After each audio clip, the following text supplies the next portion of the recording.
Góðan daginn og velkomin í Silfrið og gleðilega aðventu. Ný ríkisstjórn, stjórnarsáttmáli og þingveturinn framundan á huga okkar og hjarta hérna til að byrja með í þættinum. Ég hef búin að fá til mín þingmenn, nýja og gamla og nýjan ráðherra.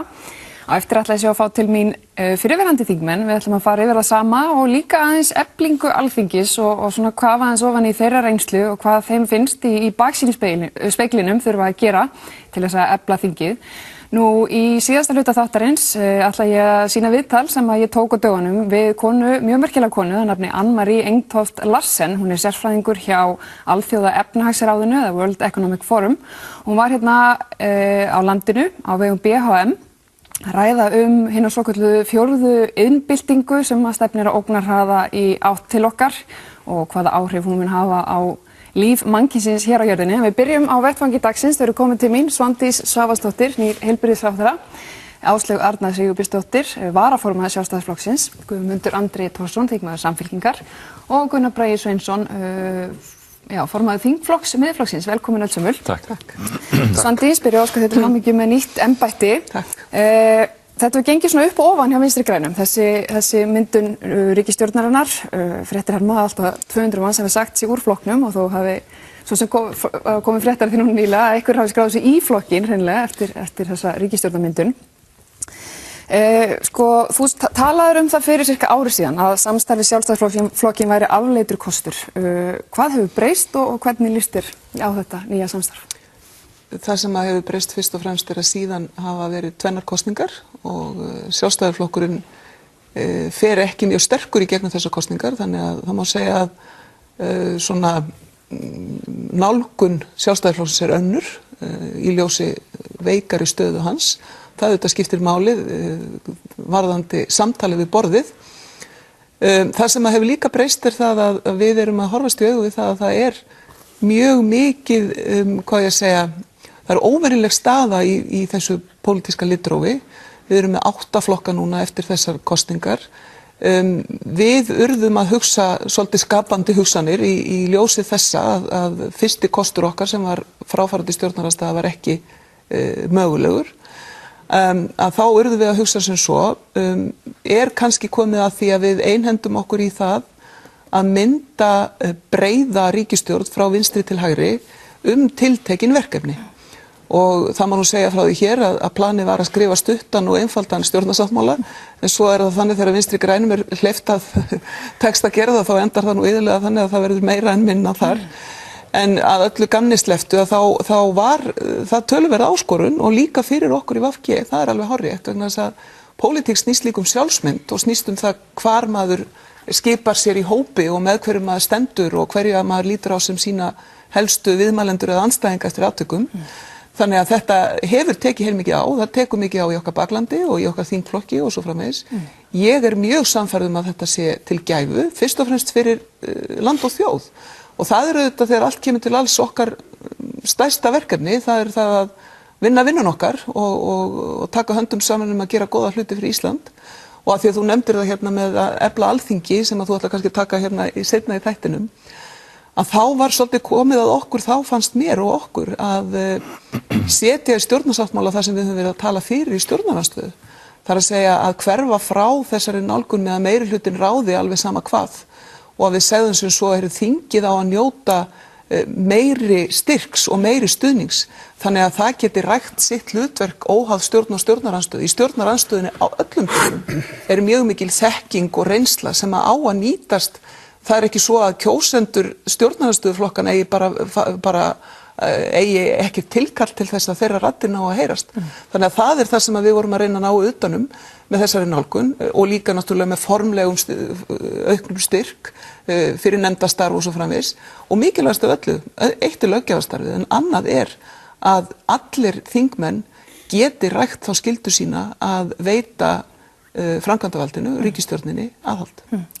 Áslaug, Svandís talar veikari stöðu Sjálfstæðisflokksins. Eru þið svona meira nauðugan viljug í þessu stjórnarsamstarfi? Nei, það erum við alls ekki. Við mistum 5 þingmenn og þurfum að vinna úr þeirri stöðu sem við erum í dag. Og það er bara verkefni eftir kosningar að meta hvaða staða er komin upp og gera það besta úr þeirri stöðu. og ég held að þetta sé farsæl niðurstaða og er afskaplega ánægð og spennt fyrir þessu verkefni og ég held einhvern veginn að við þurfum að setja okkur svona í það form að við erum að fara að halda áfram hér gengur vel og stjórnarsáttmálinn ber svona þess merkis að við erum í sókn og Ísland, við erum stórhuga og við getum gert miklu betur á mörgum sviðum og ætlum núna að taka höndum saman þvert á pólitíkina eða til vinstri og hægri til að gera betur. Gunnar Bragi, þinn gamli flokkur Framsókn þarna í ríkisstjórnarsamstarfinu. Sérðu eftir því að hafa ekki verið þar áfram og jafnvel væri þá í ráðherrasæti núna? Nei. Það að ég ekki á Framsóknarflokknum snerist allt annað heldur en einhverja vonum sæti og eitthvað slíkt sko. Það var bara svona fyrir þar hugmyndir og hugsanir og annað sem að vinnubröð fyrst og fremst sem að ég vilja stunda, það var ekki tækt að vera þarna lengur, þannig að ég fór í það að stofna nýja flokk með góðu fólki, mörgum úr Framsókn og sjálfstæðisflokki og fleiri flokkum. En nú ætlum við bara að vera málefnaleg í stjórnarandstöðu en öflug samt, því að það býður okkar. Ég held að þetta eru rosalega ólíkir flokkar sem að mynda stjórnarandstöðuna. Tveir nýir, eitt svona kannski lengra til hægri Píratar sem oft svona eru kannski talað að skrifa blað svolítið. Hvernig sérðu fyrir sér, maður sér ekki endilega fyrir sér að þetta verði svona samstíga stjórnarandstaða eins og oft verður? Við erum búin að hittast og við erum búin að ræða þessa hluti og fara í gegnum þetta og það er alveg ljóst að stjórnarandstaðan getur verið mjög sterk. Það er rétt hjá þér, það eru styrkleikar ákveðnum sviðum innan þessara flokka alla saman og við munum einfaldlega bara beita það andstöðun í þann farveg að nýta styrkleikana hjá hvort öðru og koma þannig heilsteypt og samhent fram. Með stjórnarsáttmálana þá svo sem ekkert væntan eitt mikil átaka því að ég held að flestir getur verið sammála þessi málefni sem að stjórnarliðar komið sér saman það er ekki svo mörg mál. Ánægður með þennan sáttmála? Nei, þetta er náttúrulega vonlega sáttmáli en ég bara að segja, ef þú ætlar að tala um heilbrigðiskerfið og samgöngu eitthvað slíkt, hver vill ekki færi það en allt annað sem er einhvern svona átakafleitir, það er einhvern skrifa bók það eða sett í einhvern farveg, nefndir eitthvað þess að en ég verð nú að fá það tala mikið þverpólitískar nefndir, ég meina þið já, ég meina það er einhverja 7-8 nefndir eiga skipað þarna og auðvitað tökum við þátt í þeim en ég meina kannski að það sé trikkið að halda okkur uppteknum í einhverjum nefndum, ég veit það ekki en ef það fara að efla alþingi þá þarf að gera það forstöðum alþingis, ekki framkvæmdarvaldsins við verðum að passa það, svo dæmis þetta ekki en ég held að þetta verði bara skemmtilegt og þetta vona ég að stjórninni gangi vel þar að segja ná í gegn sínum ætlunum fyrir land og þjóð en það þýðir ekki endilega við sem öll sammála því hvernig verður að fara í því og þess að tal.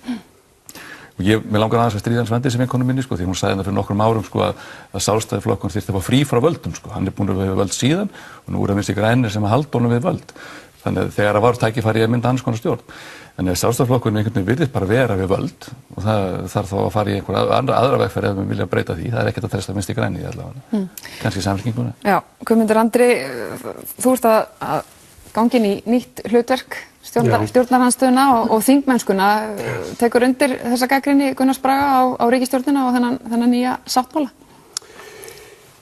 Já, ég gerir það nú á ýmsu leyti og þó að við Gunnar Bragi séum kannski ekki alveg eins þá held ég að við munum eiga gott samstarf í stjórnarandstöðunni og ég held að þessi að vænta á stjórnarandstöðunni að við munum nálgast stjórnina úr ólíkum og óvæntum áttum og þau viti aldrei alveg hvaðan á sig stendur veðrið þar sem stjórnarandstaðan er annars vegar. Það er margt í þessum sáttmála mjög gott og vel útfært og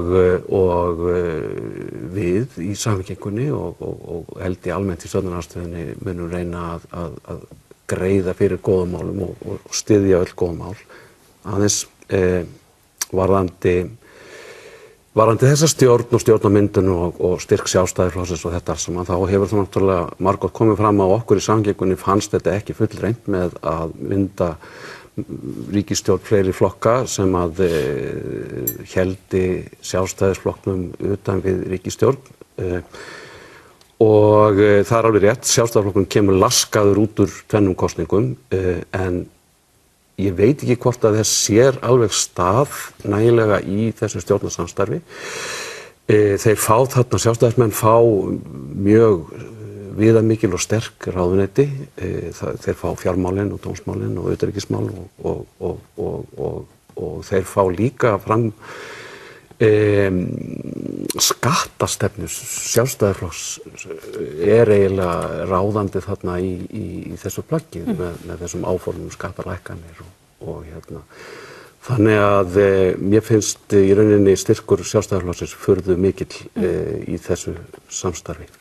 Það nú kannski ekki skrítið með að flokkurinn og hefur verið stærsti flokkurinn og þó að einhverju vilji meina og segja við gætum auðvitað verið sterkari að þá vitum við það en við erum samt sem áður stærsti flokkurinn og svo af því að Gunnar Bragi nefnir hér varðandi eflingu þingsins þá það skrítið að stjórnarandstaðan sé strax byrjuð að agnúast út í einhverjar nefndir þar sem vinna á saman að góðum málum. Það hefur nú reynst vel eins og með útlendingamálin þegar allir flokkar settu saman og unnu nýtt frumvarp. En svo það líka að af hverju þetta kom einhvern veginn frá framkvæmdarvaldinu þá held ég að það sé líka erfitt fyrir þingmenn að biðja eins og meira fjármagn í nefndar í svona sitt starf innan þingsins þegar það einmitt að berjast fyrir peningum í svo marga aðra málaflokka að þá erfitt fyrir þá að það komi alltaf frá þingmönnunum sjálfum. Þannig að þá það mjög hjálplegt að ríkisstjórnin setji það í sitt stefnuplagg að ætla að bæta úr þessu og sýni þar með vilja að það þurfi ekki bara að koma frá þingmönnunum eða frá stjórnarandstaðinni.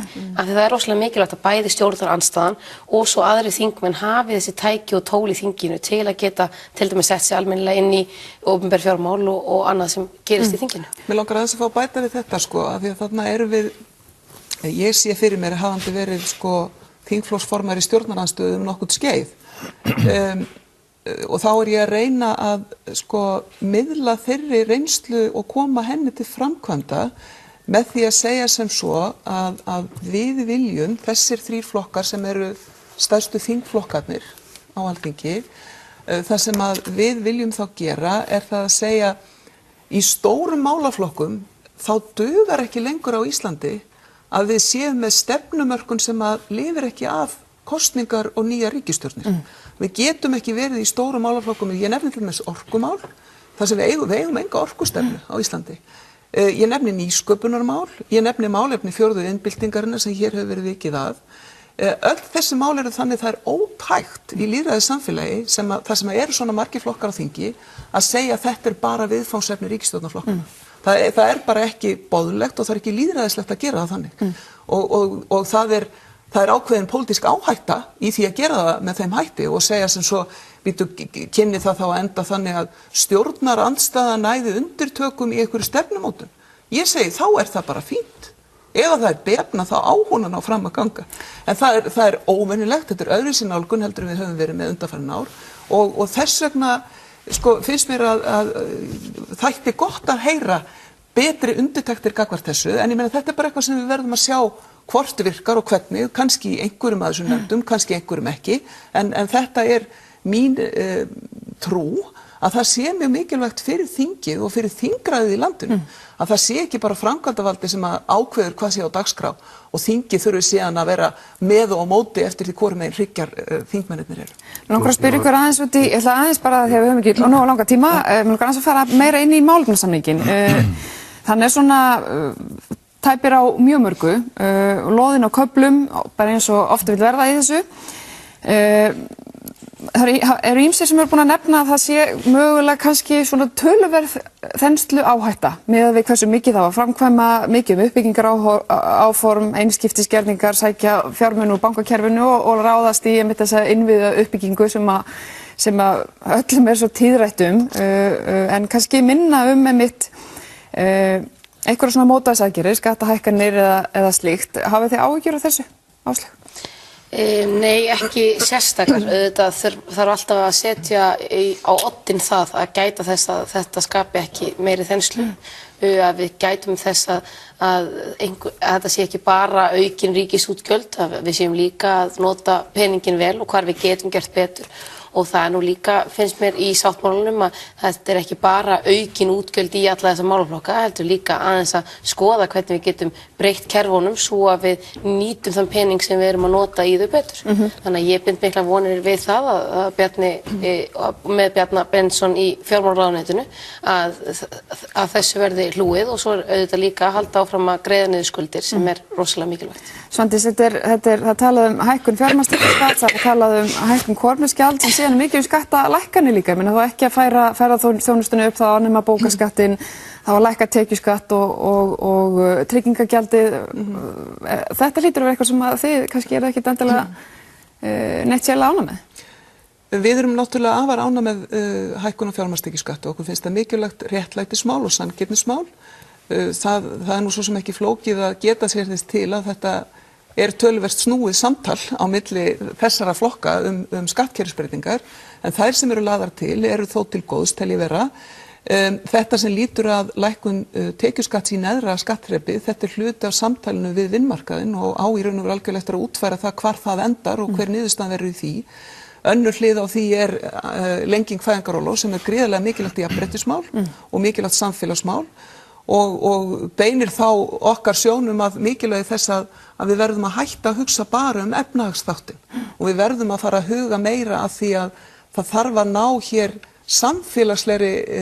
samfélagslegum stöðuleika ekki síður og það snýst þessi kerfi okkar sem að halda utan fólk þegar í harðbakkan slær, en ekki síður bara passa upp á jafnara aðgengi að menntun, heilbrigðiskerfi og svo framvegis. Þannig að þetta jafnvægi, að það líka jafnvægi sem við erum að vinna með við ríkisstjórnarborðið, að það kannski ólíkir þættir sem í forgrunni. Þetta tók tíma, við þurftum að þræla okkur í gegnum þetta, að ræða öll þessi mál og skrifa niður heilmikið. Og niðurstaðan þessi að reyna að freista þess að skapa þetta jafnvægi. Gunnar Bragi, erum við að sigla bara beinustu leiðin í mikla þenslu? Já, það náttúrulega eru blikur á lofti með að það getur orðið staðan. Við sjáum að þeir sem eru að greina efnahaginn eru að spá því að verðbólga geti aukist, að hagvöxturinn fari minnkandi. Á sama tíma ríkisstjórnin að boða töluvert miklar fjárfestingar og í þessu svokallaða innviðum og slíkt. En mér finnst samt menn ekki ætla að nýta stóru tækifærin eins og að endurskipuleggja bankakerfið. Það virðist að leyfa vogunarsjóðunum að halda Arion banka eða eignast hann aftur hvernig við segjum þetta. Í staðinn fyrir að nýta forgangsréttinn og taka þetta allt í fangið og endurskipuleggja þannig. Og sama má segja önnur tækifæri sem líka. Það ekki verið að taka þessum stóru umdeildum málum. Það fyrst og næst verið að koma til saman lægsta samnefnar í þessu samningi eins og átti ekki að gera. Þannig að ég hef ágjörð af því, að þarna eigi að fara bara að setja fullt af peningum án þess að vera búin að hugsa málið til enda hver endar þetta alls saman. Og þetta mist áhugavert finnst mér að á saman tíma sjáum þessi þenslumerki, sjáum það að það getur verið þrýstingur verðbólgu, að það var ekki verið að taka með beinum hætti á verðtryggingunni eða þeim hættum sem fylgja þessu akkurat fyrir þá sem eru með verðtryggð lán, húsnæðislán. Og það talað að taka einhver skref á kjörtímabilinu varðandi það alls saman, en það bara ekki nóg, það ekki nóg fyrir þetta fólk sem sér kannski fram á það núna að þenslan sem að getur fara af stað muni hækka þeirra lán. En það stóru brýnumáli, það ekki verið að taka þeim í þessu sáttmála. Nei. Guðmundur Andri, ég gerir ráð fyrir að þið í Samfylkingunni hefðu viljað sjá svona kannski meiri og stærri tekjuöflunar leiðir í þessum sáttmála. Já, við hefðum viljað sjá það og okkur finnast þetta eru mikil útgjöld þarna sem eru áformuð og útgjöldin þörf og góð mál og mikilvæg mál og einmitt þetta sem að Svandís nefndi þegar þessi félagslegi stöðuleiki sem svo mikilvægt að vinna að og ná upp eftir vanrækslu innviða alveg árum saman. Mér virðist að ríkisstjórnin svona stefnið að því að auka hér þenslu en ætlar að fylgjast mjög vel með þenslunni á meðan hún á sér stað og ætlar að horfa svona stíft á hana. Ég held að það sé alveg borin vona vextir muni lækka á tímabilinu. Ég held að þeir muni þvert á móti þeir geti hækkað og ég hef áhyggjur af húsnæðismálum fyrir ungt fólk í þessu sambandi og ég held að það geti orðið ansi snúið að finna úrræði í þeim efnum, sérstaklega vegna þess að ég sé ekki í stjórnarsáttmálum að það standi til að efla félög sem að byggja húsnæði á félagslegum grundvelli en ekki með gróðasjónum. Það reynda lína það? Já, það ein svona lína, það rétt. En mér langar aðeins að ég gleymd að bregðast við þessu með þingið að ég bara tek heilsugar undir það og ég fagna þessu frumkvæði og alveg reiðubúin að taka þátt í því starfi. Ég held að það verði að efla þingið og þingi verður að öðlast meiri virðingu og eitt af því sem við verðum að gera það að við þurfum að fara að starfa lengur, hætta þessum óskiljanlegu þrýfum og við þurfum að hætta þessu endalausa málþófi sem hefur verið mikill ljóður á starfi og ásýnd þingsins en þar missir náttúrulega stjórnarandstaðan og nú verðum að varja að stjórnin með útrétta hönd og stjórnarandstaðan geti tekið í þá hönd en þá þarf hún náttúrulega að fá tryggingu fyrir því að geta vísað málum til þjóðarinnar sem mjög umdeilt og þar eru ákvæði meðal annars í nýrri stjórnarskrá sem eru mjög skynsamlega. Það hljómar eins og þið getið bara alveg eins náð eitthvað ágætri lendingu í þessu máli. Ég hvert orð. Takk öll kærlega fyrir komuna. Takk sem leysa. Við verðum hérna bara rétt að vörum við spóri með fyrirverandi þingmenn ætlum að ræða einmitt eflingu Alþingis.